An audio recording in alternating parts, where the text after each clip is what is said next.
Did the Contemporary get a little sweeter? Princess Bay here today. We're at Disney's Contemporary Resort because things are still contemporary. We are going to Contempo Cafe. Yes, they keep changing things up, which someone sets back. This is your number one choice in foodie infotainment. We're here to try everything, so you don't have to, because remember, she's vegan. I'm not. Let's just dance it on. It's time to foodie and chill.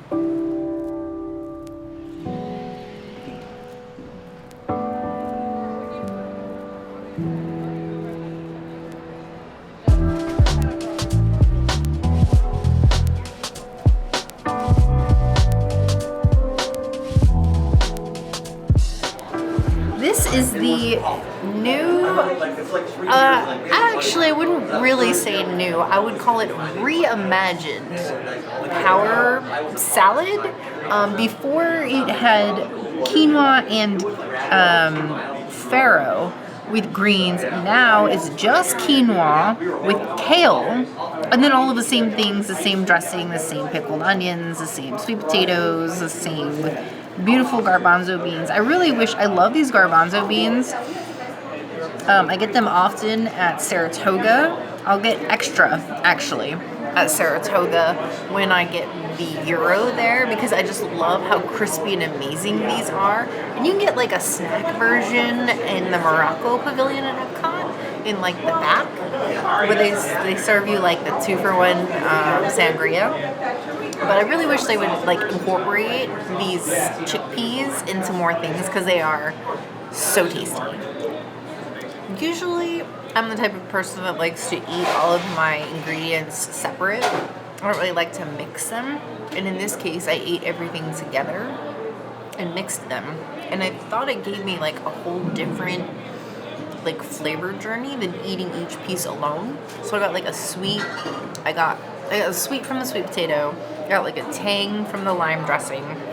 I got a beautiful crunch with the chickpeas, and then that like texture with the quinoa, plus the greens, which weren't too leafy, because sometimes when the leafiness of the greens gets like in the back of my throat, I can gag sometimes. Like there's just like certain leafy greens I just can't eat, because it makes me like my skin crawl a little bit, just texture wise.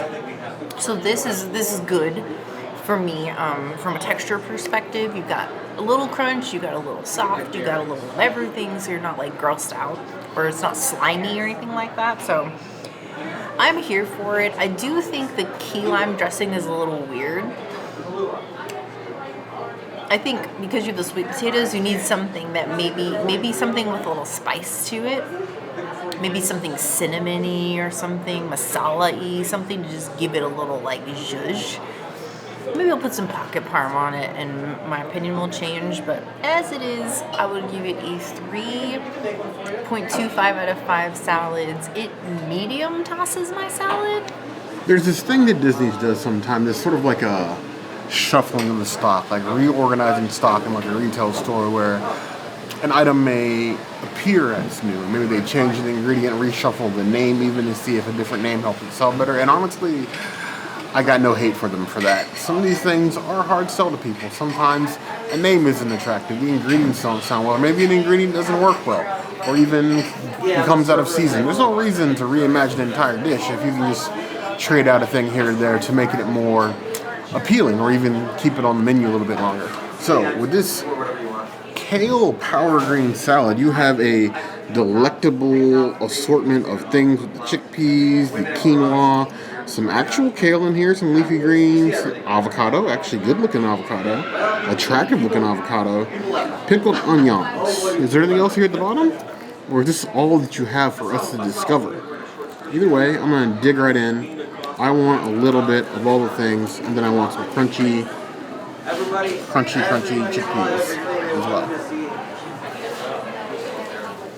Like the Glen Floridian and other Florida themed, Glen Floridian, Contemporary, Old Key West, there's this like drive to like drive in more of like, hey, you're in Florida when you come to these resorts. And like the new ingredient they seem to be trying to shoehorn into everything, even though it's not a new ingredient, it's key lime.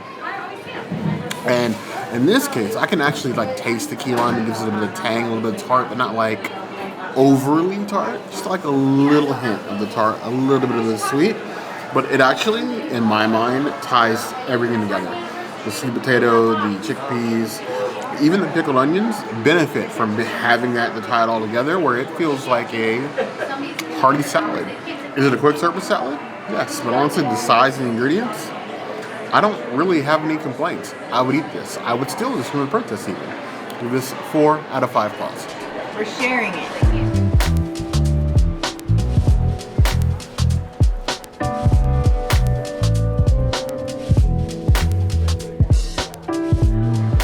For all of my different foodie machinations here on this channel, our foodie machinations, all the way from quick service in the park to quick service at the resorts to signature dining to the finest of dining at Victoria Albert's, we eat a lot of things. Filet mignon, caviar once or twice, different like super rare plant-based things like lotus root and some other weird things out there. That's not rare. Oasis spray balls.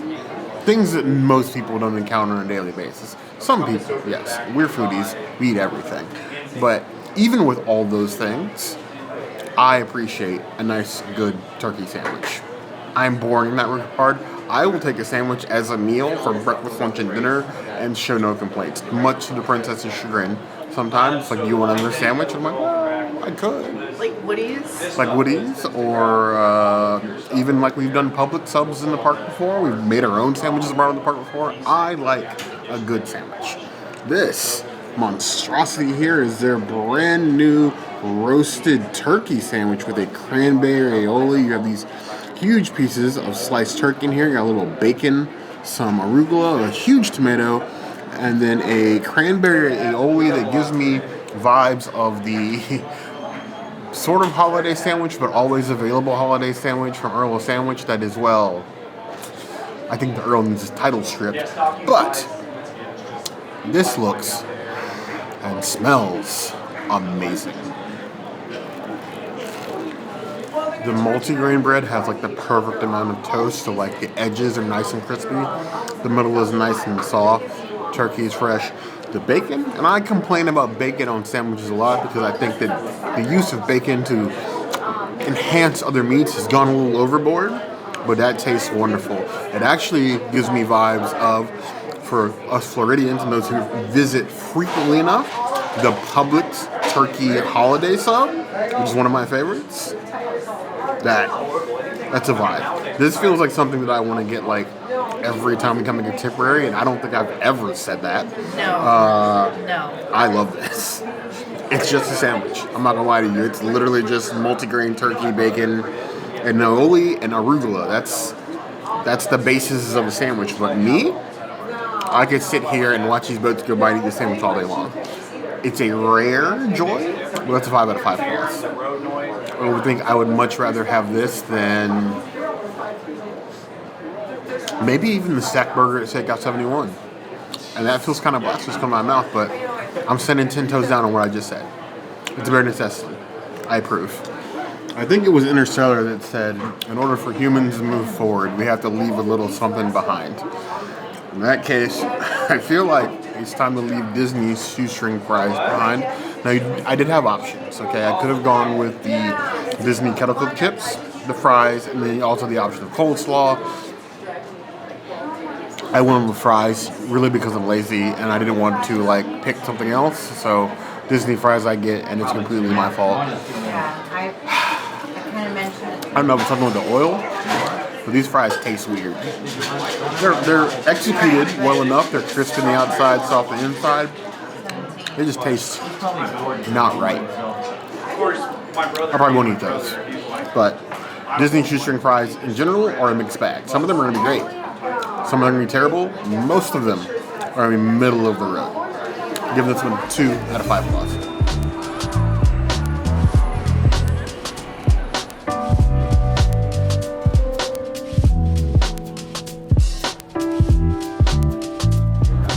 This is the newest tofu bowl here at Contempo Cafe, and it's giving me like a cross between the old bowl and the older bowl and the older bowl.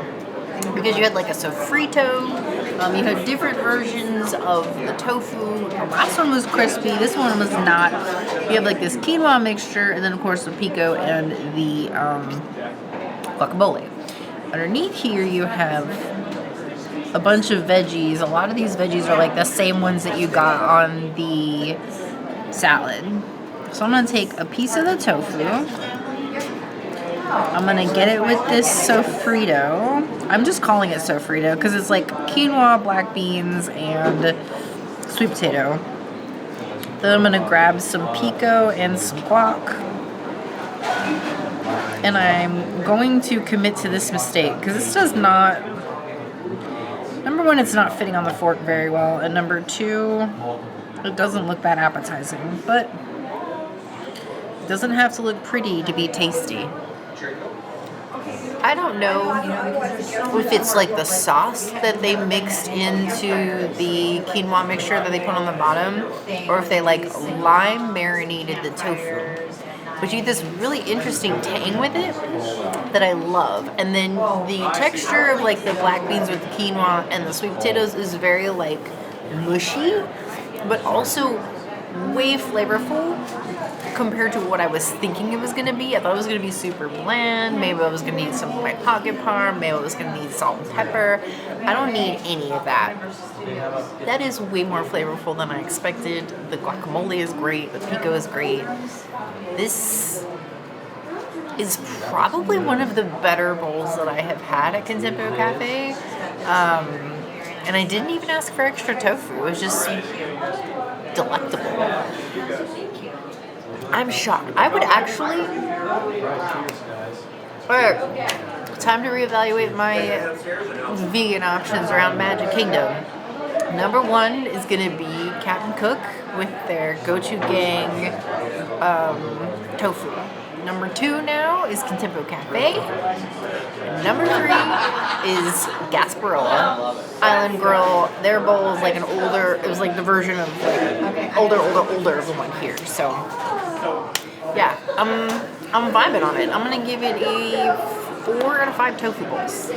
I don't want to deceive you. We have a very mixed history with tofu at the Contemporary Resort. A lot of it has been god awful. We have recommended that people leave the resort and go to Pali just to get better tofu because the tofu here has been strategically awful. Like maybe it was designed to be that way. And when you have places at Walt Disney World like Satuli Canteen that do tofu so well, but to be so bad at one of your deluxe resorts seems like a miss, almost on purpose. But we are always willing to give you a second chance to disappoint us again. It's a big piece of tofu, sir. Let me save the princess some of her tofu. I wouldn't want to be greedy. A little tiny piece. Come on, you can stay there. Go back here for some of the pico and the guac. Probably scooped guac out of the bucket. Come on. Fork balancing skills, people. Skills. You know, it's always nice when you come someplace expecting the drudges of humanity, food-wise, and being pleasantly surprised. I thought this was going to be like Disney vegan food circa like 2016. This, however, is a flavorful dish that I can recommend to all of our plant-based, Venonyms, cousins, Hishis, everybody. This is tasty bowl. I don't often say that about contemporary food. Their quick service is one of the has routinely been one of the worst places, even below Chef Mickey, and that's saying a lot. But that's good tofu, honestly. The black bean quinoa mixture on the bottom is tasty, flavorful.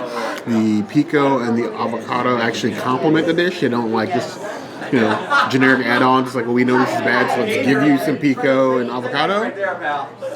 Credit where credit's due. It's the best the tofu here has ever been. 4.75 out of 5 claws. The only knock, and it's the smallest and smallest knock, is again, tofu is cheap. Give the people more tofu as a default.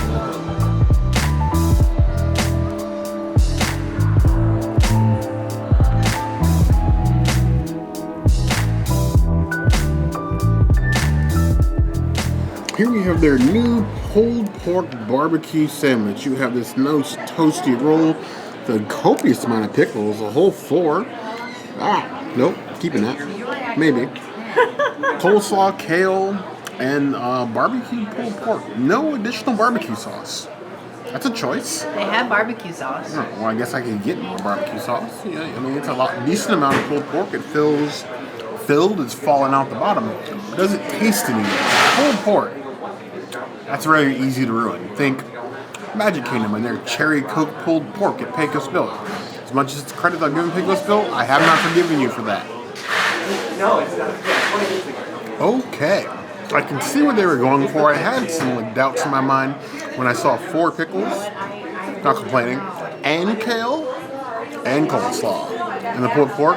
But it's more of like an island pulled pork. It's sort of that like Hawaiian barbecue, and not just like regular barbecue pulled pork, which gives it a tang that goes well with the sour of the pickle and the crunch of the coleslaw, which is fresh, not mayo-y slaw. It's just like crunchy slaw. It gives it a little bite. As far as pulled pork sandwiches go, I think it's hitting well above its weight class. And it's another solid option from Contempo Cafe. I'm saying good things about Contempo Cafe today, and I feel as if I have to question my entire life now. At least when it comes to contemporary food. I mean, I suppose when you're sandwiched in between Steakhouse 71 and California Grill, eventually, along the timeline, something good's gonna happen. Good things have finally happened. I give this a solid 4 out of 5 plus.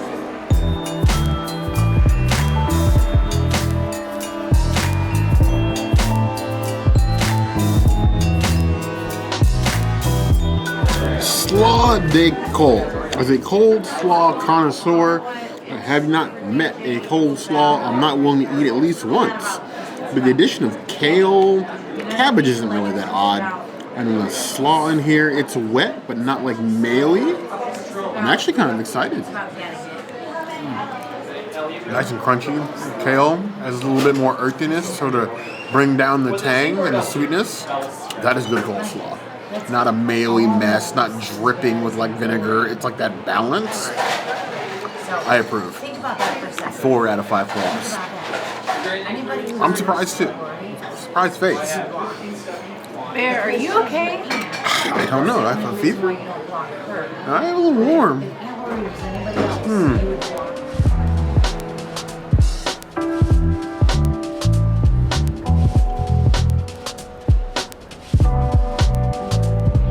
This is Bear's favorite dessert, I think. Like banana pudding. It's a trifle. It's basically the same thing, but this one is vegan and gluten-free, featuring coconut. So not nut-friendly, but definitely different.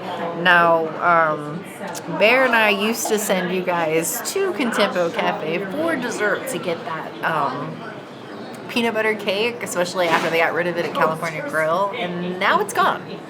Now it's just this. Banana. Let's see how coconutty it is, because I don't like coconut.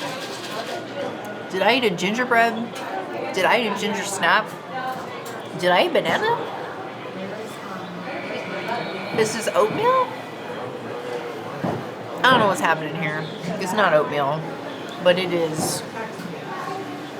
It's giving Christmas. It's not giving banana for me. I feel like I just had like a beautiful gingerbread cookie, and I just did like a gingerbread stroll around the monorail. Like I did a monorail Christmas tree crawl and had this with like a hot apple cider, like the delicious one that you get with Uncle Nearest at Animal Kingdom Lodge. It's halfway to Christmas, I guess, and I am ready. That's weird. I know, I don't want to skip over Halloween and Horror Nights and all of that, but this makes me feel like it's Christmas in July. It's a 4 out of 5 bananas. I'm not gonna say it's banana pudding, trifle, whatever. It's giving ginger snap. It's giving the holidays. So I hope it sticks around for the holidays, and maybe they dress it up with like a little cherry on top. I don't know. Make it Christmassy. I'm feeling Christmas in a cup. Like all of it. be you foodie or not, I grew up on some foods that are still some of my absolute favorite. My absolute favorite, bar none, and it's a wide gulf, is banana pudding. Just any banana pudding though. This is my grandmother Bear's recipe, okay, of banana pudding. I have grown up as a child. Mama Bear does make it, not as good as grandmother's. I know, hate her, but I'm a grandma's boy for one. I love banana pudding. I have never attempted to make a vegan version of that banana pudding because I'm lactose intolerant, and the family version I can no longer eat. I'm afraid it wouldn't stack up, and I don't trust myself to make it. I've never remade the family version, so I made pieces of it, but I've never made the entire thing on my own to begin with. So one day I'm going to have to suck it up, tighten my britches, and actually do it. Until then, I got to settle for what the mouse gives me. Banana cream trifle, same as banana pudding? I don't know, but this is going to be an experiment. I know for one, if my mother ever put coconut on top of that family banana pudding, I might skip a holiday or two. Rather intriguing. Definitely getting the banana cream, but then like strong, like ginger cake base. But honestly, it's not giving gluten-free or plant-based. It actually tastes rather good. I think it's a nice mild sweet. It's a little gritty, which might be like a sort of tell that it might be a little bit gluten-free. But honestly, it's just a tasty dessert. I need a cup of this to go on the monorail to our next bar crawl stop. This is a bar crawl. It's deserving of praise. I give it 4 out of 5 claws. Grandmother's banana pudding will never be, but it's still a good dessert.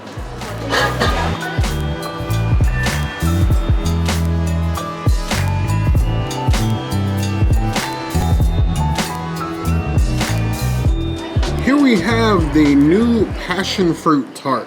I say new, but the medallion is the same. This is the same 3-legged goat medallion from their last tart. The Mary Blair design, the same design they have on the mural that's in the center of this floor of the Contemporary. We'll just go ahead and dive right in. You have the nice tart cream and then the passion fruit hiding right here behind the medallion. We're going to leave the goat alone this time. I just want the tart. Little tart corner here. Yeah, look at that. Like a little mini piece of pie. You can see the passion fruit and the raspberry. Yes. Very, very, very strong passion fruit flavor. It's almost like you're eating like a passion fruit cup that just happened to have tart pieces along with it. My mouth, all passion fruit. Very little else. There's a little hint of the raspberry, but mostly passion fruit. Strong flavor. I'm glad that it's concentrated in the center. If there was more of it, it would overpower the nature of what a tart would even be. At that point, the tart would just be a container to hold the passion fruit, which is pretty much on the road to being already. I would give it a 3.5 out of 5 claws.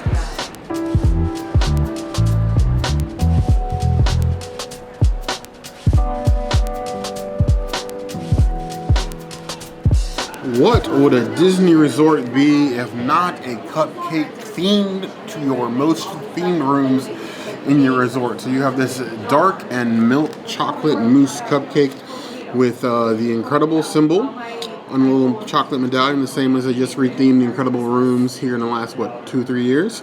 And then you have Incredibles colored sprinkles, a couple stars in there, on this double chocolate cupcake. Triple chocolate almost, because I see chocolate, and then the cupcake base. Also chocolate. So maybe you're missing chocolate, neighbors. Tons of chocolate.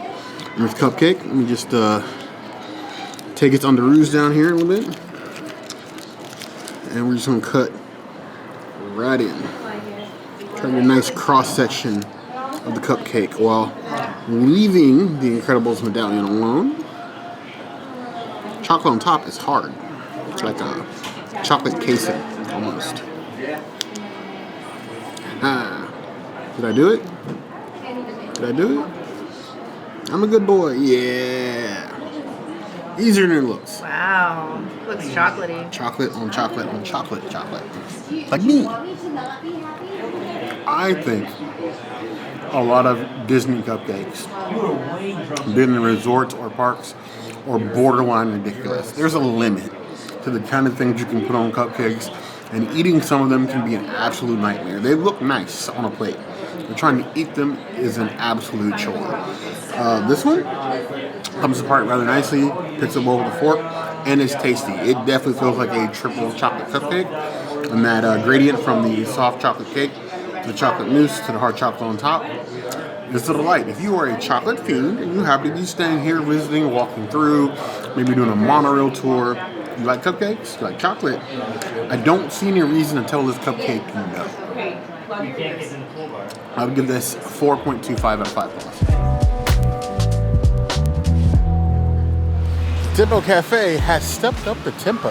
And we have leftovers for lunch for work tomorrow. Yeah, we take stuff home, we're going to be snacking because we ain't wasting food if we don't have to. Now, if it's terrible, it's still going in the trash. But this stuff, it's coming home with me. We come here so much. Like, I just love and appreciate that they change everything here at the Contemporary so often. And I don't know, we just get to enjoy things. I feel like the deluxe resorts quick services, except for Gasparilla, not talking about you, are raising the bar just a teeny bit. But given what you've seen, are any of these items going to make your list for your next visit to this resort?